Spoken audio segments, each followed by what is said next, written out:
For today's vlog, magpapalit tayo ng bola o flyball. Lilinisin na rin natin yung CVT, magre-regrease ng torque drive, at ipapakita ko na rin sa video na to kung bakit dapat ito kung gamit mong bola 912. Gamit itong torsion controller. Tara, umpisa na natin.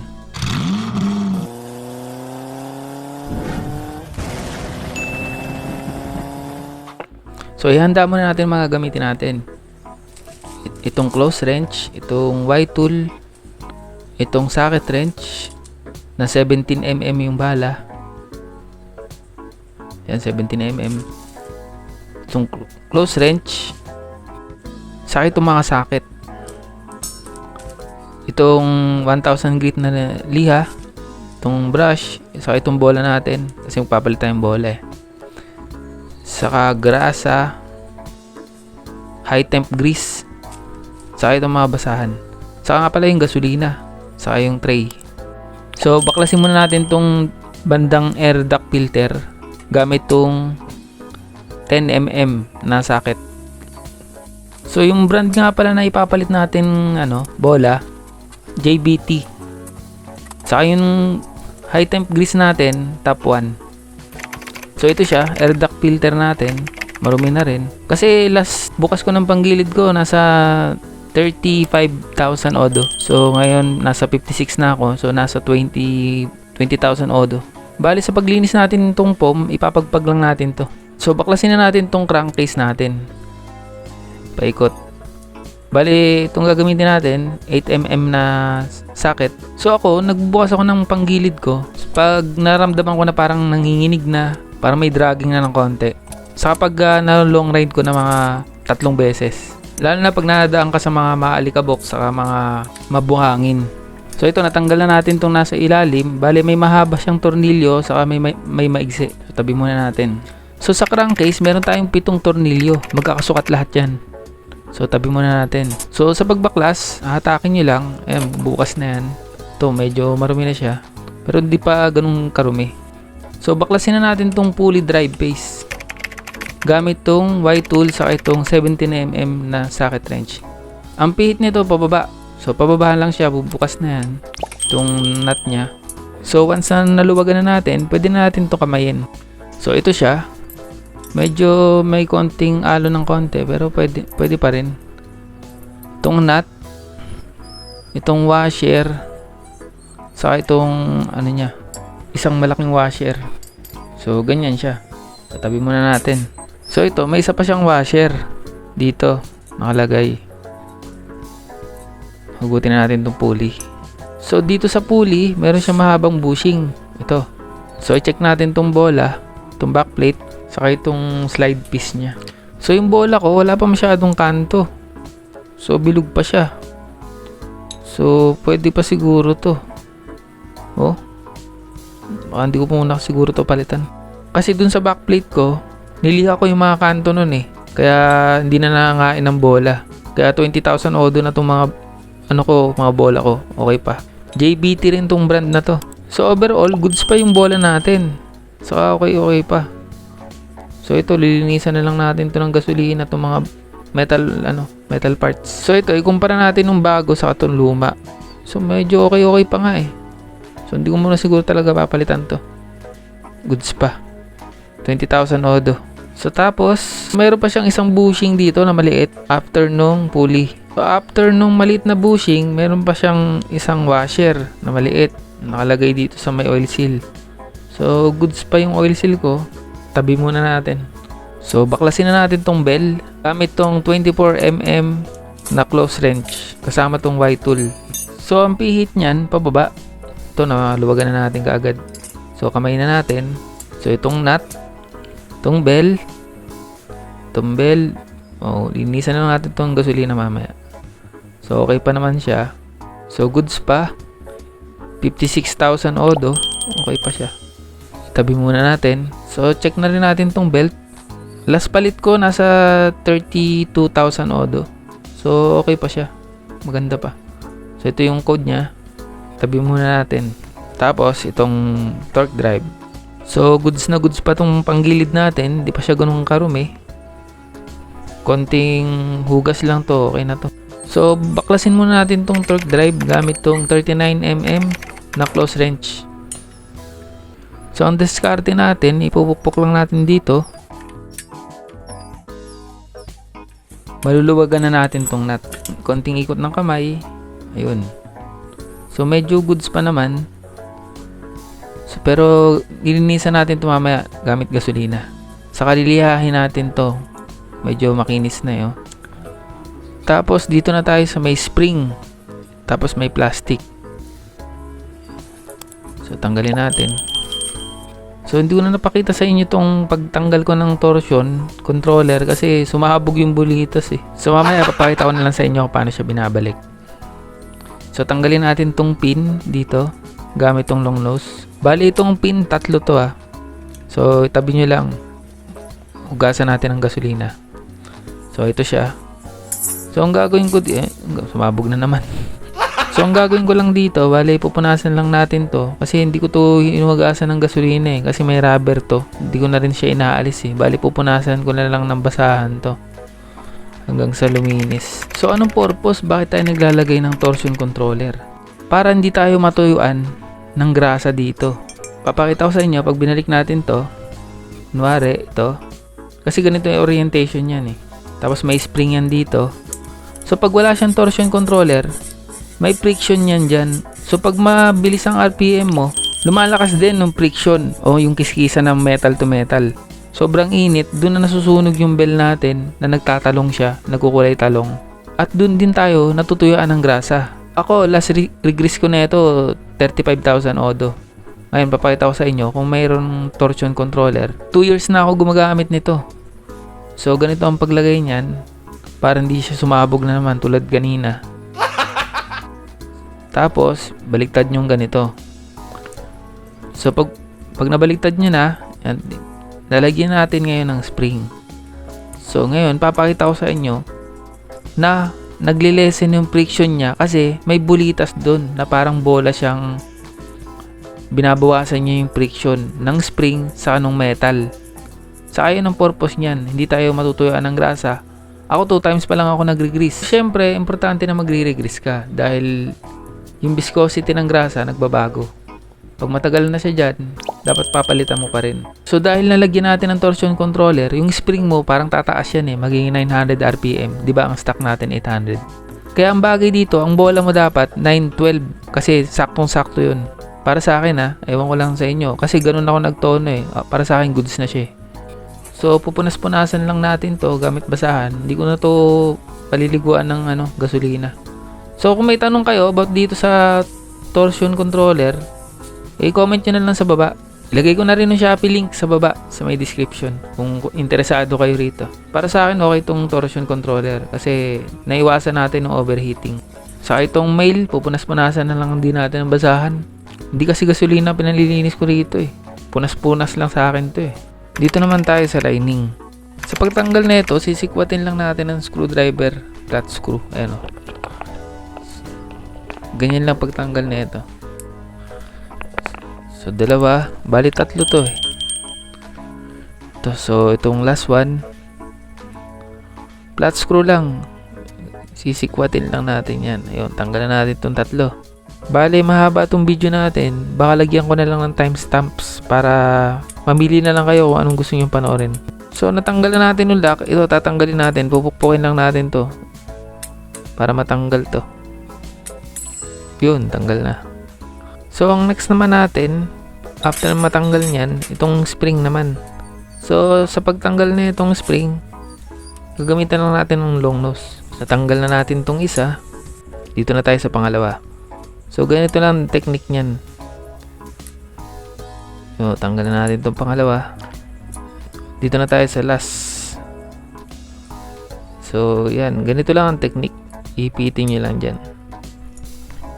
So, natanggal na natin lahat. Tanggalin natin itong spring. Sa itong lining. So, natanggal na natin yung lining. So, dito naman tayo sa rubber. Kasi, nilinisan natin ng gasolina to eh. Pero, hindi natin sasama tong rubber. Tatabi natin tong rubber. Saka dito nga pala, huwag nyo lalagyan ng grasa to ha. Kasi, dito nagsisimula yung stock up nitong lining eh. So, natanggal na natin tong rubber. Tabi na lang natin muna to. So linisan na natin to gamit tong gasolina, itong mga metal parts. Dito maganda na gasolina ipanlinis natin dahil mabilis matuyo, saka nakakaalis ng mga grasa sa mga tirang oil. Hindi tulad ng mga dishwashing liquid or katulad ng Joy, hindi kasi nakakaalis ng tuyong grasa yun eh. Hindi tulad nitong gasolina, konting pahid mo lang, yung tanggal na agad. So natapos na natin linisin, ito pupunasan naman natin ng basahan. Saka kung bago ka pa lang dito sa channel, ipakicheck na lang yung mga iba kong video, baka makatulong sa inyo. So punas-punasan lang natin to. So yun, medyo malinis na lahat. So okay na to, pwede na to. Next natin, maglalagay na tayo ng grasa dito sa pin. Pasok natin itong female dito sa male. So itong pin, isuswak lang natin dito sa butas. Lalagyan na ngayon natin ng grasa. So sa paglalagay ng grasa, huwag masyadong puno. Tamang matakpan lang yung pin natin. Goods na yun. Tapos lagyan din natin ng konting grasa tong secondary spring seat. Tapos after malagyan, i-assemble na natin. Punas-punasan natin ang mga excess na grasa. So after nun, install natin tong torsion controller. So sa pag-install, itataob nyo lang tong torque drive. Tapos nakatihaya yung torsion controller para hindi sumabog. Saka nyo ngayon babalik tayo ng ganito. Tulad ng pinakita ko kanina. Saka nyo ngayon ipatong tong spring. Tapos itong plastic nya, punasan muna natin. Tanggalin muna natin tong excess na grasa. So sa paglagay nito, ipatong nyo lang to sa may spring. Parang ganyan. Tapos itabi muna natin kasi bubuuhin muna pala natin yung clutch lining. So ito ngayon yung mga parts nya sa clutch lining. Itong lining, saka itong mga spring. Bale, 3 spring. Bale, unahin muna natin itong lining. Kabit natin dito. Pero bago yun, kabit muna natin itong mga rubber. 3 rubber. Bali, tigda 3 siya. 3 rubber, 3 spring, saka 3 lining. Install muna natin itong rubber. So, sa pagkabit nito, ito ipapasok lang natin dito. So, once na ipasok na natin lahat, dito na tayo sa lining. So, dito na tayo sa lining. Ipapasok natin to dito sa parang poste. Dito, wag nyo lalagyan ng grasa to ha. Kasi ito talaga titigas to. Pag tumigas to, may hirapan na umangat baba yung lining. Kahit sabihin nyo na konti lang, wag nyo lalagyan. Dati kasi naglagay ako ng grasa, kahit konti lang, nilagyan ko yan, itong parang poste. Tapos after 15,000 odo, nagkakaroon na siya ng dragging. Yung pala, yung pagka-check ko, matigas yung lining, hindi na umaakyat baba yung parang ganito. Hindi na nagpi-play. Lalo na kung high temp pa yung nilagay nyo. Mas okay pa lagyan nyo ng langis. Parang lilipstickan nyo lang ng langis. Pero ako dito, hindi ko na nilagyan eh. Diretso na eh. Kasi yung last time na nagbukas ako, niliha ko yung poste na yan eh. Tinanggal ko yung mga natuyong grasa. So yun, na-assemble na natin tong lining. So ilalagay naman natin tong mga spring. So sa pagkakabit ng spring, ganito lang gagawin nyo. Ganito lang gagawin yung diskarte. Nakabit na natin yung pangalawa, dito na tayo sa pangatlo. So ganito lang siya. Pupuwersahin nyo nga lang, lalagyan nyo ng puwersa. Tapos suportahan nyo ng daliri. Yan. Yan siya. Medyo matigas. Yan. So kung maaari, dapat may gloves kayo. Kasi medyo masakit. Huwag nyo akong gayahin. So yan, nakabit na natin lahat. Tulak lang natin ng konti. Next, pasadahan natin ng liha tong lining. Kasi medyo makinis na lagyan na ng mga dumi. So kailangan ganito yung itsura niya. Matanggal yung mga nakadikit na dumi para hindi madulas. So after natin maliha yung mga lining, kabit na natin tong plate. Sa pag-install, pasok lang natin ng 3 butas. Tapos konting pokpok para pumasok. Tapos kabit na natin tong lock niya. Sa pagkabit ng lock, long nose lang gamitin natin. So meron nga pala tayong playlist, paki-check na lang. Nandun yung iba't ibang klaseng maintenance, baka may magustuhan kayo. So i-install na natin tong lining dito sa may torque drive. Bale ganito lang gagawin nyo, ipasok nyo lang ganyan. Saka nyo ilalagay itong lock nya. Tapos higipitan lang natin gamit tong close range na size 39. Tapos pukpukin nyo ulit ng pakabila naman. So natapos na tayo dito sa clutch assembly. Dito naman tayo sa may pulley drive face set.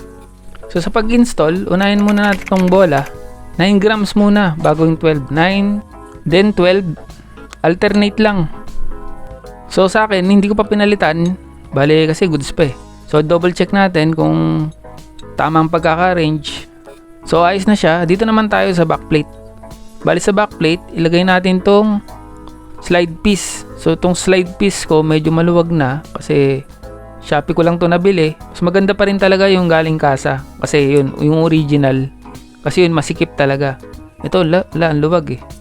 So nakabit na natin yung tatlo. To ilagay na natin dito sa pulley. So dito naman tayo, bali lilinisin natin ang sabon. Sabunin natin ang joy saka banlaw ng tubig lang.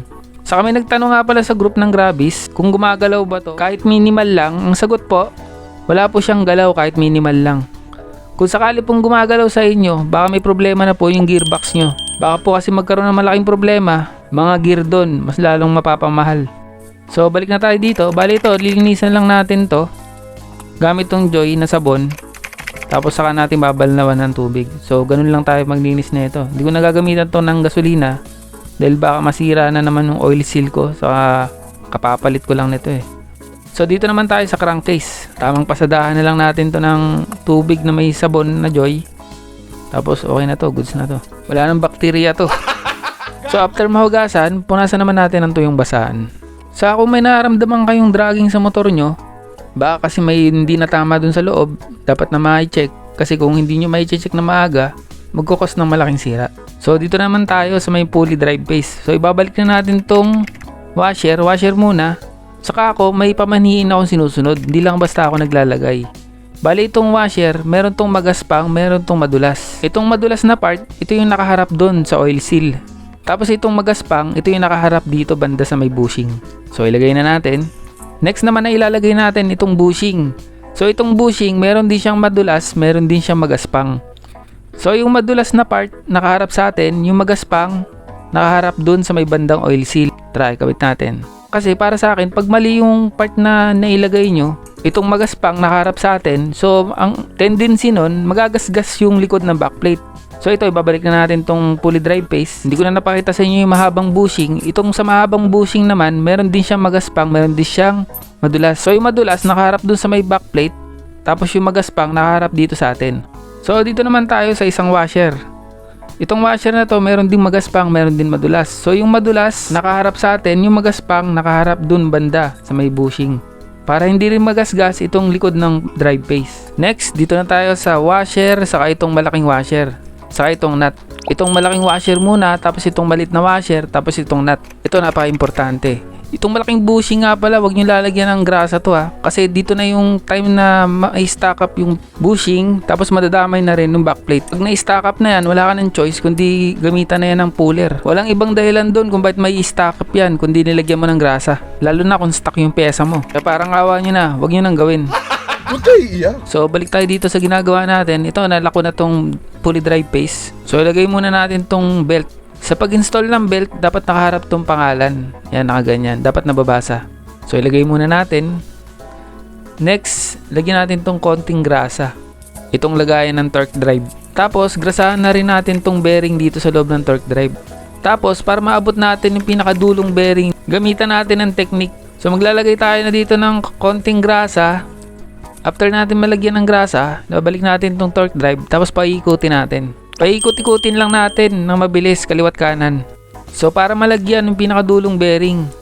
Yan, ganito lang technique. Mabilis lang natin paikutin. So after nyan, lagyan na natin tong belt, tapos ipasok na natin tong torque drive. So nailagay na natin tong torque drive, ilalagay naman natin tong bell. So after natin malagyan ng bell, ilalagay na natin tong nut nya. So punasan muna natin yung mga excess na grasa. So ilagay na natin tong nut. So ang pihit na ito pataas. Gamitan na natin to ng Y-tool. So nahigpitan na natin. I-testing na muna natin. Saka natin ihigpitan ng pangalawang beses. So na-testing na natin, goods naman. So higpitan natin ng pangalawang beses. Itong pulley, saka itong clutch bell. Baka kasi gumalaw eh nung tinesting natin. So after natin mahigpitan na maayos, lalagay na natin tong crankcase. Punas-punasan muna natin itong mga tubig. So ilagay na natin. So dito nga pala sa tornilyo, ginagamitan ko ng toothbrush kasi yung mga nakasiksik na buwah-buhangin dyan magkukos na masisira tong mga tornilyo, mabubungi yung thread, kaya kailangan linisin natin. So kabit na natin. So tamang higpit lang para hindi ma-lost thread.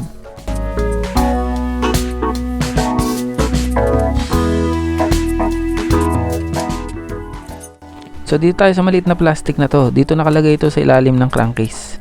So may mahabang tornilyo saka may maliit na tornilyo to.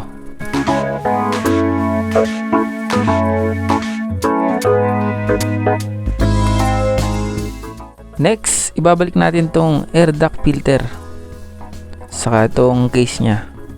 So may mahaba siyang tornilyo, tapos may maliliit siyang tornilyo na size 10mm. Bali, tatlong maliliit.